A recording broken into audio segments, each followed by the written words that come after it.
Hello students, I am back with the 6th lecture of the chapter The Tiger King from your book Vistas. In the previous lecture, we have already discussed that the Maharaja of Pratibandhpuram was able to kill 99 tigers, and you already know how kitne papad bele unhone, that he had to marry another girl or another woman, so which possessed the large number of or highest number of tigers in the native state.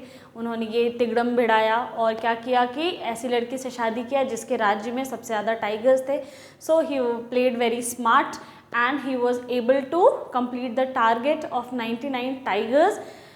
But now one tiger is still left, and this one is the most dangerous because in his astrology, in his destiny, it has been written that his death, the 100th tiger will bring his death to him.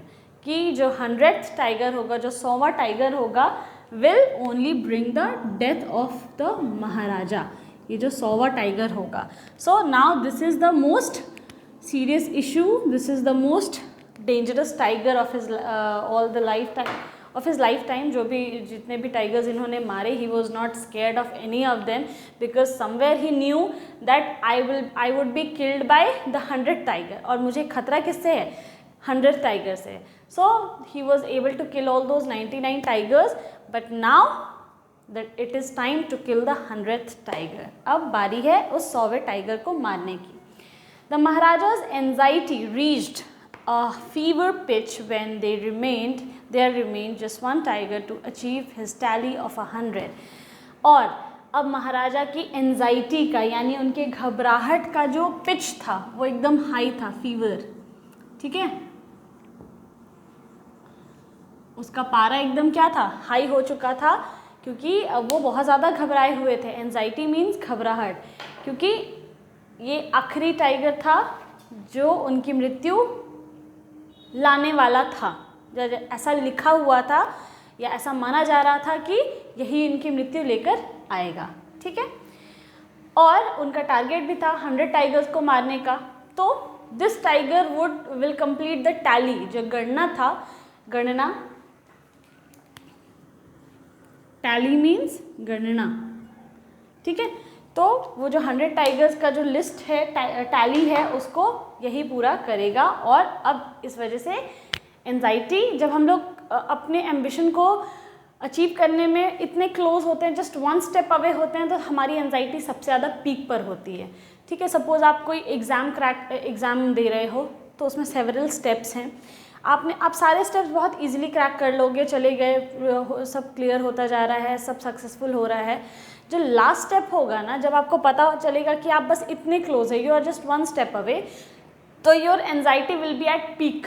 उस समय आपके घबराहट का जो पारा होता है वो सबसे ज़्यादा हाई होता है, पिच सबसे ज़्यादा हाई होता है. ठीक है, क्योंकि वहाँ पे बात होती है या तो हाँ या तो ना. यहाँ पे कॉइन फ्लिप हो सकता है कभी भी. ठीक है, तो ये हम somewhere in the back of our mind ये हम लोग को पता होता है कि या तो हाँ या तो ना, ये वाला सिचुएशन इतनी मेहनत करने के बाद भी. He had this one thought during the day and the same dream at the night. और उनकी घबराहट की जो सीमा थी वो नहीं, इतनी मतलब कोई सीमा नहीं थी उनकी घबराहट की. वो उठते यही सपना देखते थे, सोते यही सपना देखते थे, उठते यही सोचते थे. दिन में उनके दिमाग में यही ख्याल रहता था, रात को सोते टाइम उनके जहन में यही सपना रहता था. ठीक है, मतलब पूरे टाइम यही, इस 100 टाइगर को कैसे मारना है या क्या होगा नहीं होगा, बस उनके दिमाग में यही चलता रहता था. By this time the tiger farms had run dry even in his father-in-law's kingdom. और इत्तेफाक देखो कि बुरी किस्मत, हार्ड लक, ऐसा था कि इस बार 99 टाइगर्स को मारने के बाद उनके ससुराल में, जहाँ पे वो जाकर के एक बार में 5-6, जो दूसरे राज्य में उन्होंने शादी की जहाँ पे 5-6 टाइगर एक बार में मार के आते थे वो, अब इस बार क्या हुआ था कि 99 टाइगर्स मारने के बाद वहाँ पे भी टाइगर का अकाल पड़ गया था. रन ड्राई मतलब सूखा पड़ जाना. ठीक है, वहाँ पे भी अब टाइगर्स नहीं बचे थे और इतना आसान नहीं था दूसरे टाइगर को खोज लेना. एक इकलौता टाइगर अब मिलना बहुत मुश्किल हो रहा था. It became impossible to locate tigers anywhere. मतलब एक टाइगर का दृश्य देख पाना, उसको ढूंढ पाना, या नज़र गलती से भी किसी को एक टाइगर नज़र आ जाए, ये दुर्लभ हो गया था। ठीक है, असंभव बात थी। सब लोग लगे हुए थे टाइगर को ढूंढने में, लेकिन ऐसा लग रहा था कि टाइगर्स हैं ही नहीं, असंभव हो गया था ढूंढना। Yet only one more was needed, भले ही सिर्फ एक टाइगर बचा हुआ था। ठीक है, only one tiger was needed. जब इतने टाइगर्स मार ही दिए थे तो एक भी इधर उधर से कहीं निकल के आ ही जाता, लेकिन नहीं, एक टाइगर लास्ट टाइगर को ढूंढना बहुत दुर्लभ हो रहा था। If he could kill just that one beast, the Maharaja would have no fears left. He could give up tiger hunting altogether. बात इतनी हो गई थी ना कि वो अपने मिशन के पीछे इतने पागल हो गए थे कि इतने दिनों में उनको और कुछ दूसरा दिखाई नहीं दिया था। मैंने बोला ना कि जब आप वन स्टेप अवे होते हो तो आपके घबराहट का, आपके एंजाइटी का और आपके एक्साइटमेंट का भी कोई सीमा नहीं रहता है। बस आपको लगता है भैया जल्दी से ख़त्म हो जाता, या तो आर या तो पार। ठीक है, जो होता हो जाता, ठीक है, बस ख़त्म करो अब। तो यहाँ महाराजा के साथ भी वही हो रहा था कि बस एक और उस बीस्ट यानी कि खूंखार जानवर को मार देते तो ये किस्सा ही पूरी तरीके से ख़त्म हो जाता। अब वो पूरी तरीके से टाइगर हंटिंग गिव अप कर देते, छोड़ देते, ज़िंदगी में दोबारा कभी टाइगर हंटिंग नहीं करते। ठीक है, और उनके मन में दूसरी तरफ कोई डर बाकी नहीं रह जाता, क्योंकि 100 टाइगर को मार देने का मतलब कि किस्मत को मात देना है ना, किस्मत को हरा देना, किस्मत से जीत जाना, पूरे अपनी क्या बोलते हैं उसको, लिखावट, जो किस्मत का लिखा है उसको पलट देना है ना। तो यहाँ वो जीत जाते, और इस जीत के बाद उनके मन में कोई डर ही नहीं रह जाता। तो बस उनको ऐसा लग रहा था कि गेट इट ओवर विथ, ख़त्म करो अब, बहुत हो गया। लेकिन वो एक टाइगर मिलने का नाम ही नहीं ले रहा था। But he had to be extremely careful with the last tiger. लेकिन दूसरी तरफ ये भी था कि उनको इस आखिरी टाइगर से बहुत सावधान रहने की ज़रूरत थी। What had the late chief astrologer said? अब समय इतना बीत गया कि वो जो मुख्य ज्योतिष थे, जिन्होंने अपने टीक को काटने की बात की थी, अपनी किताबों को जलाने की बात की थी, अब वो रहे भी नहीं। He is late in the chapter he has been called the late chief astrologer, यानी कि अब उनकी मृत्यु हो चुकी है, वो अब जिंदा नहीं है। तो अब उनकी बात को क्या किया जा रहा है, याद किया जा रहा है कि याद करो वो जो चीफ एस्ट्रोलॉजर, जो मुख्य ज्योतिष थे, जो उन्होंने क्या कहा था कि कहा था even after killing 99 tigers the Maharaja should be aware of the 100th। भले ही वो 99 टाइगर्स को मार ले, लेकिन महाराजा को किससे सावधान रहने की ज़रूरत है, जो आखिरी का 100वां टाइगर होगा उससे। ठीक है, ट्रू इनफ, और ये बात बहुत सच भी थी। The tiger was a savage beast after all. Obviously, क्योंकि टाइगर से डरने की ज़रूरत सबको है। टाइगर एक सैवेज बीस्ट है, असभ्य है, वो किसी को नहीं समझता है ना। ऐसा नहीं है, अगर वो समझदार होता, एक टाइगर समझदार होता तो उसको पाल सकते, हर लोग उसको पेट बना करके घूम रहे होते, है ना। लेकिन टाइगर क्या होता है, असभ्य होता है, सैवेज होता है, खतरनाक होता है। ठीक है, और आज ये बात इन लोगों को समझ में आ रही है। मतलब सार्काज़म देखो, सटायर देखो कि 99 टाइगर्स को मारने से पहले ना इनको डर लगा, ना इनको भय हुआ, ना इनको ये समझ में आया कि ये बीस्ट होता है, खूंखार जानवर होता है, असभ्य होता है, तो हमको इससे केयरफुल रहने की ज़रूरत है। मतलब खोज करके 99 टाइगर्स को मारा है इन्होंने, और अब ये जो आखिरी का टाइगर है उससे इनको डर लग रहा है। क्यों? क्योंकि इनको ये कहीं ना कहीं डेस्टिनी में बिलीव खुद करते हैं। इनको भी पता है कि इनकी मृत्यु सिर्फ वो आखिरी टाइगर लेकर आएगा, तो बाकी से इनको डरने की ज़रूरत नहीं थी। बल्कि जबकि टाइगर तो टाइगर है, चाहे वो पहला था, चाहे वो 99 था, चाहे वो 35th था, या फिर वो 100 थे, टाइगर टाइगर है ना। मार कोई भी टाइगर सकता था, लेकिन जस्ट बिकॉज इनकी डेस्टिनी में ये लिखा था, इनके कुंडली में ये लिखा था कि इनकी मृत्यु वो 100th टाइगर लेकर के आएगा, तो इन्होंने 99 टाइगर्स को ऐसे दाल चावल समझ करके हंट कर लिया, है ना। मतलब उसको क्या समझा कि भेड़ बकरी है वो, लेकिन ये 100 टाइगर से इनको डर लग रहा है, वो डर दिखाई दे रहा है। अब इनको समझ में आ रहा है कि भैया टाइगर भी बीस्ट होता है, खूंखार जानवर होता है, सैवेज होता है, मुझे उससे केयरफुल रहने की ज़रूरत है। अभी आ रही बात समझ में। One had to be wary of it. किसी को भी टाइगर से बहुत सावधान रहना चाहिए। Wary, WARY। ये सारी बातें कौन कर रहा है? सब टाइगर वो कर रहे हैं, महाराजा कर रहे हैं। जो बातें इनको शुरुआत में ही समझ में आनी चाहिए थी, तब वो हुंकारे लगाते थे कि जाओ सारे टाइगर्स को कह दो कि मुझसे सावधान रहे, टाइगर किंग का जन्म हो गया है, वगैरह वगैरह। और आज इनको डर लग रहा है। आज ये बोल रहे हैं कि नहीं नहीं भैया, टाइगर तो टाइगर है, बहुत खतरनाक जानवर होता है, सावधान रहने की ज़रूरत, किसी को भी उससे सावधान रहने की ज़रूरत, थोड़ा संभल के रहना, ठीक है। But where was the 100th tiger to be found? लेकिन सवाल ये था कि भैया ये आखिरी का 100वां टाइगर मिलेगा कहाँ है वो? It seemed easier to find tiger's milk than a live tiger. दशा ये हो गई थी, स्थिति ये हो गई थी कि टाइगर का दूध ढूंढना आसान हो गया था, लेकिन एक जिंदा टाइगर ढूंढना मुश्किल हो गया था, है ना। मतलब स्थिति ऐसी बन गई थी। अब कहीं पे ऑलरेडी टाइगर है, किसी रिजर्व में, किसी रिजर्वायर में, किसी वाइल्ड लाइफ सेंचुरी में, नेशनल पार्क में, किसी जू में, तो वहाँ टाइगर का दूध मिल जाएगा। लेकिन वो आपको टाइगर थोड़ी दे देंगे कि भैया ले जाइए, लाइव टाइगर, जिंदा टाइगर ले जाइए और उसको मार के ले आइएगा, ऐसा तो नहीं दे देगा ना कोई। तो इट वॉज वेरी टफ। तो टाइगर का दूध ढूंढना आसान था, लेकिन टाइगर ढूंढना, जिंदा टाइगर ढूंढना बहुत मुश्किल हो गया था उन दिनों। Thus, Maharaja was sunk in gloom। अब महाराजा के sunk in gloom, महाराजा उदासी में डूब गए थे। संक का मतलब होता है डूबना, सिंक, सैंक, संक। सिंक का मतलब डूबना, sank past tense and sunk. In gloom, gloom का मतलब उदासी। तो महाराजा बहुत उदास, गुमसुम और पूरी तरीके से निराशा में डूबे हुए थे। But soon came the happy news which dispelled that gloom. लेकिन जल्दी एक खुशखबरी आई जिसने इनके दुख को दूर कर दिया, इनकी निराशा को दूर कर दिया, डिस्पेल्ड कर दिया।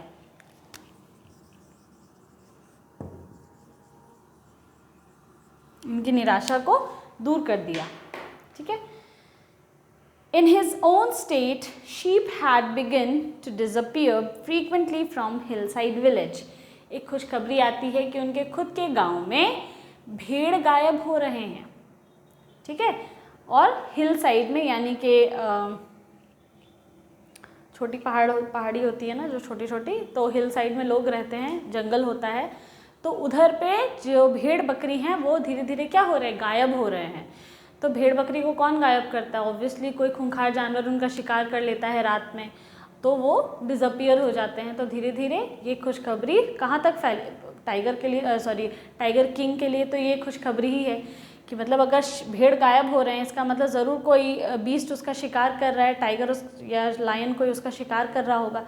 तो पता लगाओ कि हो सकता है कि कोई तो प्रोबेबिलिटी है कि जो वो टाइगर होगा जो गायब कर रहा है, उनको खा जा रहा है ना।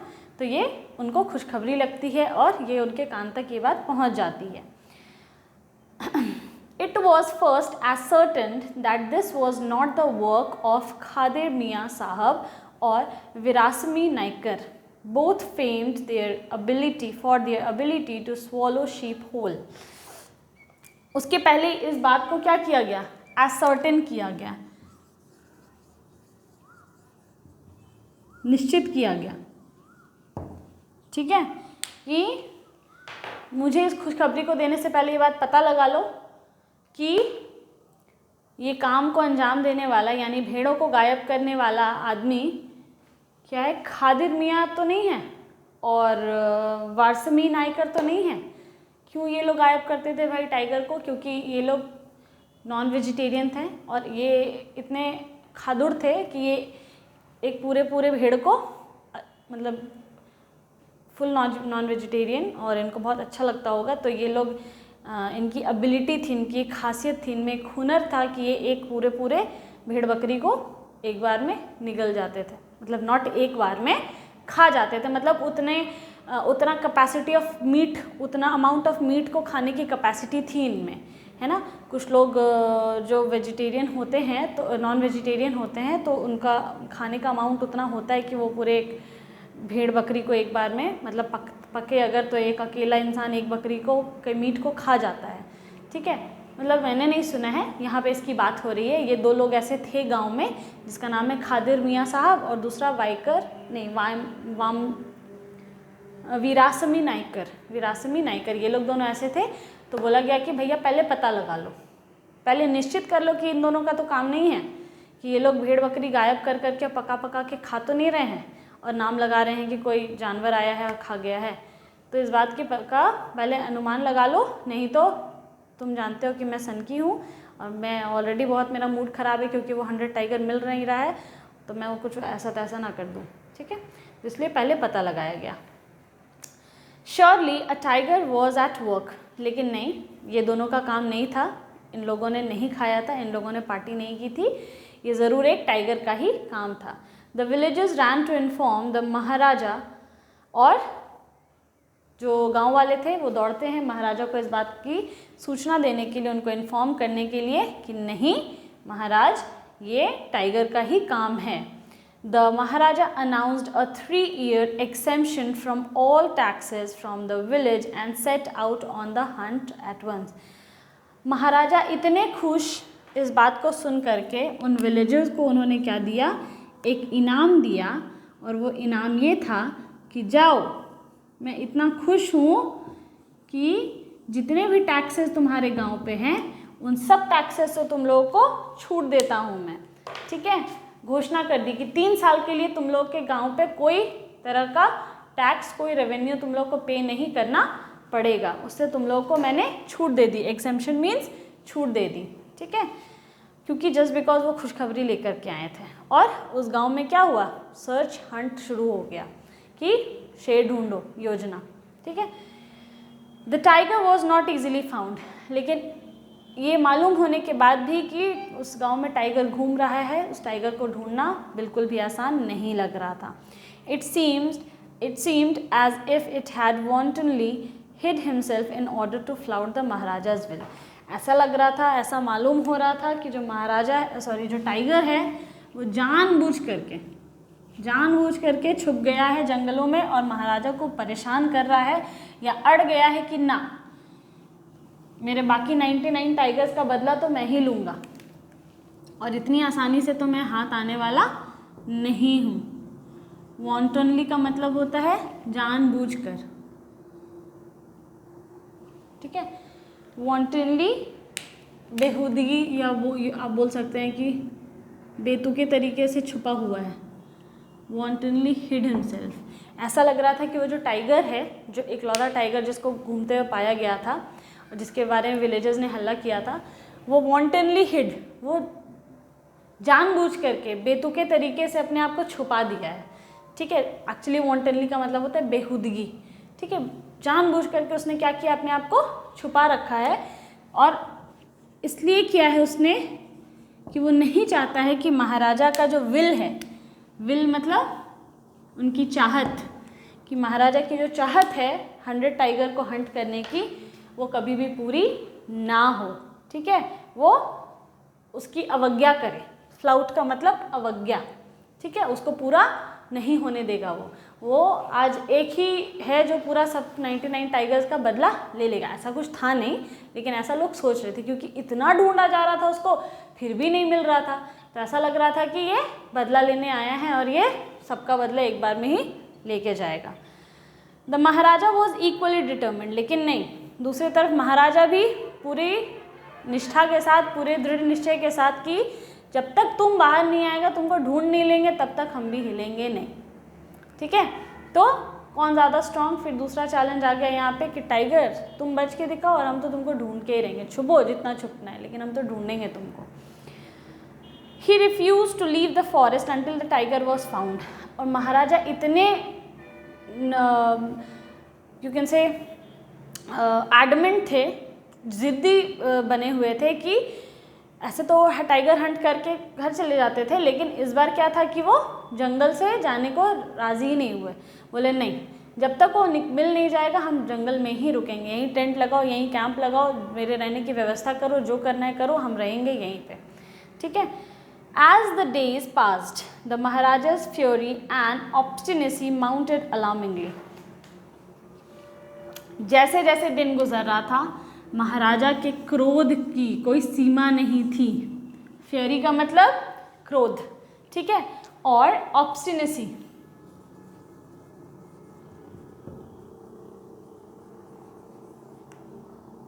महाराजा के क्रोध की कोई सीमा नहीं थी और उनका जिद, उनका जो हठ था, ऑब्स्टिनेसी का मतलब होता है हठ, ठीक है, वो माउंट हो गया, मतलब एकदम ऊपर चढ़ गया।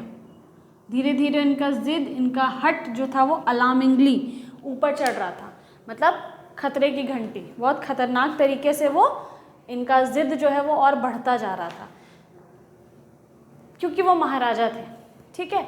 तो उनके लिए जंगल में रहना सेफ नहीं था, लेकिन जस्ट बिकॉज वो टाइगर इनको गुस्सा दिला रहा था, वो निकल ही नहीं रहा था, वो छुपा हुआ था, वो मिल ही नहीं रहा था, तो उसकी वजह से क्या हो गया, इनका क्रोध और इनका जिद और बढ़ गया, और जो कि खतरनाक था, ठीक है। Many officers lost their job, और इनके गुस्से का निशाना कौन बने, बहुत सारे ऑफिसर्स, जिस पे गुस्सा निकालते थे उसको जॉब से निकाल देते थे, ठीक है। जो सामने आ गया उस पर गुस्सा निकाले, कोई अपनी किसी का जॉब छुड़वा दे रहे हैं, किसी को कुछ कर दे रहे हैं, तो सबको इनके गुस्से का शिकार बनता जा रहा था। One day when his rage was at its height, the maharaja called the dewan and ordered him to double the land tax forthwith. और एक दिन क्या होता है कि इनका जो गुस्सा एकदम पीक पे था, पारा इनका एकदम चढ़ा हुआ था, वो दिन आया और उस दिन ये दीवान को बुलाते हैं कि आओ अब तुम्हारे क्लास लेने की बारी है, ठीक है, तुम्हारा आज क्लास लगेगा। तो महाराजा दीवान को बुलाते हैं और कहते हैं कि जितना लैंड टैक्स है, लैंड जो ज़मीन पे जो रेवेन्यू होता है, जितना भी ज़मीन वाला टैक्स है उसको डबल कर दो, सबको, आज से जितने भी टैक्सेस होंगे सब डबल, लैंड में ज़मीन वाले टैक्स सबको डबल कर दो। तो महाराजा ऐसे ऐसे स्टेप्स ले रहे थे, ऐसे ऐसे बेतुके स्टेप्स ले रहे थे, वो ऑफिसर्स को फायर कर दे रहे थे, निकाल दे रहे थे नौकरी से, और लैंड टैक्स बढ़ा दे रहे थे, विच वॉज वेरी चाइल्डिश और which was very you can say unreasonable. कोई रीज़न नहीं था इसके पीछे, बस अपने गुस्से की वजह से उनको इतना गुस्सा चढ़ा हुआ था कि वो इस तरीके के कदम उठा रहे थे बिना सोचे समझे। The people will be discontented, then our state will fall a prey to the Indian National Congress। और वो ये भी बोलते हैं कि लैंड टैक्स बढ़ा दो, लैंड टैक्स बढ़ेगा, लोग मेरे से डिसकंटेंट हो जाएंगे। क्या हो जाएंगे? डिसकंटेंट, असंतुष्ट हो जाएंगे, ठीक है, लोग मेरे से असंतुष्ट रहेंगे, और ऑटोमेटिकली क्या होगा कि वो लोग बोलेंगे कि नहीं, हम लोग को मोनार्की नहीं चाहिए। मोनार्की का मतलब जब एक राज्य एक किंग चलाता है तो उसको मोनार्की कहते हैं, ठीक है। तो वो लोग बोलेंगे कि किंग हम लोग पे अत्याचार कर रहा है, इतना इतना टैक्स बढ़ा दिया है, हम मेरे से असंतुष्ट रहेंगे, खुश नहीं रहेंगे, और ऑटोमेटिकली वो लोग किसके पास भागेंगे? डेमोक्रेसी की तरफ भागेंगे। और डेमोक्रेसी कौन दे रहा था उस टाइम पे? इंडियन नेशनल कांग्रेस दे रहा था। तो ऑटोमेटिकली हम लोग का राज्य किसके हाथ में चला जाएगा? इंडियन नेशनल कांग्रेस के हाथ में चला जाएगा। इन सब का तात्पर्य क्या था? इन सब का तात्पर्य ये था कि ये दीवान साहब को एक धमकी थी कि तुम लैंड टैक्स बढ़ाओगे, लोग असंतुष्ट होंगे, पूरा राज्य इंडियन नेशनल कांग्रेस संभालने लगेगा, मेरा राज्य ही नहीं रहेगा, तो तुम दीवान किसके रहोगे? यानी कि तुम्हारी जॉब खतरे में है। अब तुम सोचो कि तुम अपनी जॉब कैसे बचाओगे। यानी कि दीवान साहब को अगली धमकी थी। तो the Maharaja has totally lost his mind. Maharaja ji का जो दिमाग है वो पूरी तरीके से काम करना बंद कर चुका है, और वो ऐसे ऊटपटांग स्टेप्स ले रहे हैं। तो ये उनको क्या था? एक तरह का धमकी था दीवान साहब को बुला करके, और ऐसे ऐसी शब्द वो बोल रहे थे। तो ये इनडायरेक्टली दीवान साहब को बोला गया था कि तुम्हारा जॉब जो है वो खतरे में है, क्योंकि मैं मोनार्की रहेगा नहीं तो मैं राजा रहूँगा नहीं, क्योंकि मेरा राज्य कौन ले लेगा? इंडियन नेशनल कांग्रेस का शिकार हो जाएगा। तो इंडियन नेशनल कांग्रेस उसको ले लेगा तो डेमोक्रेसी हो जाएगी, कोई भी राजा नहीं रहेगा। राजा नहीं रहेगा तो तुम दीवान किसके रहोगे? तो मतलब तुम समझ लो कि तुम आगे क्या करोगे, तो दिस इज ऑन यू, ठीक है। तो इस तरीके का वो दिमाग और बुद्धि लगा रहे थे। In that case you may resign from your post at the king. और उस केस में तुमको अपने पोस्ट से रिज़ाइन करना पड़ेगा। अब तुम सोच लो कि तुमको करना क्या है। सो ऑल दिस षड्यंत्र, conspiracy, everything that was going on, that was unreasonable, that had no point. कोई किस्सा ही नहीं था, कुछ समझ में ही नहीं आ रहा था कि चल क्या रहा है. और जस्ट बिकॉज ये किसकी वजह से हो रहा था, एक टाइगर जो बाहर नहीं निकल रहा था, वो कहीं छुपा हुआ था, वो है भी कि नहीं इस बात का भी कोई अता पता नहीं है. ठीक है, किसी ने उनको देखा है, उस टाइगर को नहीं देखा, उतने दिनों से वो जंगल में बैठे हुए हैं अनशन पे, कि मतलब नॉट अनशन पे, लेकिन वो जंगल में बैठे हुए हैं एकदम अपना गढ़ बना करके कि टाइगर जब दिखेगा तभी मार देंगे उसको. तो all these things were unreasonable, जिसका कोई पॉइंट नहीं है. ठीक है, pointless. The Diwan went home convinced that if the Maharaja did not find the tiger soon, the result would be catastrophic. और दीवान साहब को ये बात बहुत अच्छे से समझ में आ गई थी कि अगर महाराजा को टाइगर नहीं मिला तो जो अंजाम होगा वो विनाशकारी होगा, कैटास्ट्रोफिक होगा.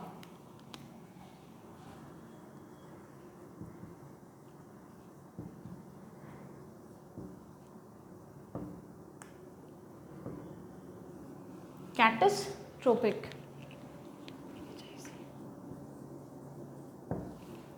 ठीक है, कैटास्ट्रोफिक होगा. जो भी अगर महाराजा को जल्द से जल्द टाइगर नहीं दिया गया, उनको जल्द से जल्द उनके प्रॉब्लम का सॉल्यूशन या हल नहीं निकाला गया, तो जो अंजाम होगा वो बहुत ही विनाशकारी होगा, भयानक होगा, कष्टकारी होगा सबके लिए. ठीक है, क्योंकि वो क्या स्टेप्स ले रहे हैं वो अपने दिमाग से बिल्कुल काम नहीं ले रहे हैं. जो कर रहे हैं वो बेतुका है, कोई मतलब नहीं है, कोई सेंस नहीं है उस बात का. He felt life returning to him only when he saw the tiger which had been brought from the People's Park in Madras and kept hidden in his house. अचानक से उनको एक खबर पता चलती है, किसको, दीवान साहब को, कि ऐसा लगा कि उनको किसी ने उनकी ज़िंदगी वापस कर दी हो. उनको ये पता चला कि कुछ लोग पीपल्स पार्क, मद्रास में एक पार्क है, ज़ू है जिसका नाम है पीपल्स पार्क, वहाँ से एक टाइगर आया है और उनके घर में छुपा हुआ है. किसके घर में, दीवान साहब के घर में छुपा हुआ है. ठीक है, किस्मत भी देखो कि किसके यहाँ टाइगर छुपा हुआ था, तो दीवान साहब के घर में ही टाइगर वो छुपा हुआ था. लेकिन टाइगर छुपा हुआ है ये बात सुन करके दूसरे जन क्या हो जाएगा, डर जाएगा, खौफ होगा उसको कि भैया मेरे घर में टाइगर है. नहीं, यहाँ दीवान साहब को ऐसा लगा कि उनकी ज़िंदगी किसी ने उनको रिटर्न कर दी हो, life returning. He felt life returning. ऐसा लगा कि उनको वापस हो गई है उनकी ज़िंदगी. This is also sarcasm, this is also very satirical. ये भी मानने वाली बात नहीं है, लेकिन सब उल्टा ही हो रहा है यहाँ कि एक टाइगर किसी के घर में छिपा हुआ है, ये डर वाली बात है. ज़िंदगी किसी के शरीर से प्राण छोड़ देगा, है ना. आदमी शरीर, अगर सामने किसी को पता चल जाए कि मेरे घर में टाइगर है तो शरीर क्या होगा, प्राण छोड़ देगा. लेकिन नहीं, इनका प्राण वापस आ गया. सोचो, उल्टा ही हो रहा है यहाँ पे. So this is also sarcasm. At midnight, when the town slept in peace, the Diwan and his aged wife dragged the tiger to the car and shoved it into the seat. और आधी रात को वो लोग क्या कर रहे हैं, वो और दीवान साहब की वाइफ जो हैं वो टाइगर ना हुआ बिल्ली हो गया, शू शू शू, निकलो निकलो निकलो मेरे घर से. वो लोग उसको अपने घर से निकालने की कोशिश कर रहे हैं. जब पूरा शहर सो रहा था, पूरा टाउन सो रहा था शांति से, दीवान साहब और उनकी जो बीवी है जो कि एजेड है, ऐसी भी नहीं है कि बहुत ताकतवर और हिम्मत वाली है, एजेड है, बूढ़ी है, वो लोग ड्रैग कर रहे हैं, खदेड़ रहे हैं टाइगर को अपने घर से और एक कार में बिठाना चाह रहे हैं. ठीक है, and shoved it into the seat. और किसी तरीके से वो लोग उसको ठूस भी देते हैं कार के सीट पे. खैर मनाओ कि वो जो टाइगर था वो पीपल्स पार्क से आया था, यानी कि ज़ू का टाइगर था. वो ज़ू के टाइगर ज़्यादा खतरनाक नहीं होते, क्योंकि वो, या तो सर्कस के टाइगर ज़्यादा खतरनाक नहीं होते क्योंकि वो लोग को ट्रेन कर दिया था. वो लोग शुरू से ही बहुत ही डरपोक टाइप के बन जाते हैं चार दीवारी में रहते रहते.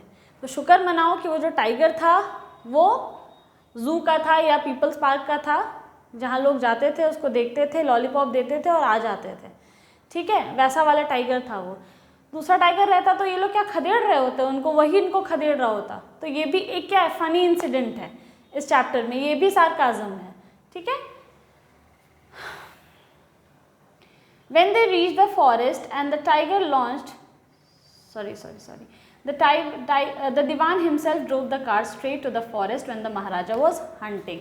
और महाराजा दीवान साहब खुद वो कार को, जो खुद इतने डरपोक हैं, जिनको गन से डर लग रहा था, वो उनकी बहादुरी के किस्से सुनो कि वो खुद उस कार को ड्राइव करके वहाँ तक ले करके जाते हैं जहाँ महाराजा उन दिनों हंटिंग कर रहे थे। तो this is also you can say story or an incident of Diwan Sahab's bravery. उनकी बहादुरी का ये एक किस्सा है कि उन्होंने टाइगर को अपने घर से खदेड़ा, गाड़ी की सीट में बिठाया और खुद ड्राइव करके उसको फ्रंट सीट पे बिठा करके ले करके गए, कहाँ, जहाँ महाराजा हंटिंग कर रहे थे। So overall I find this story very satirical and funny also. बहुत ज़्यादा इसमें फ़नी इंसिडेंट्स हैं जगह जगह पे। So if the question comes, there are many instance कि if the question comes that how do you find the story और do you find the story funny, तो देर आर मैनी इंस्टेंसेस जो आप दिखा सकते हो, जहाँ से एग्जाम्पल ले सकते हो स्टोरी से, and you can prove that the story is funny indeed. ये स्टोरी बहुत ज़्यादा फ़नी है। But the chapter is not over yet, we will discuss what happens next in the, क्योंकि अब तो लग रहा है कि महाराजा के पास 100 टाइगर पहुंच गया है, वो भी दीवान साहब खुद उनको प्लेटर पे लेकर के जाके दे रहे हैं कि लीजिए शिकार करिए, ठीक है। तो खुद वो ले जा करके देने वाले हैं उनको, तो हो सकता है कि वो सफल हो जाए अपने 100 टाइगर को मारने में और डेस्टिनी को वो पलट दें। ही इज़ दिस क्लोज, बहुत क्लोज हैं वो उस अपने तकदीर को बदलने में, है ना, तकदीर का लिखा को बदलने में। तो let's see what happens in the next lecture. Thank you.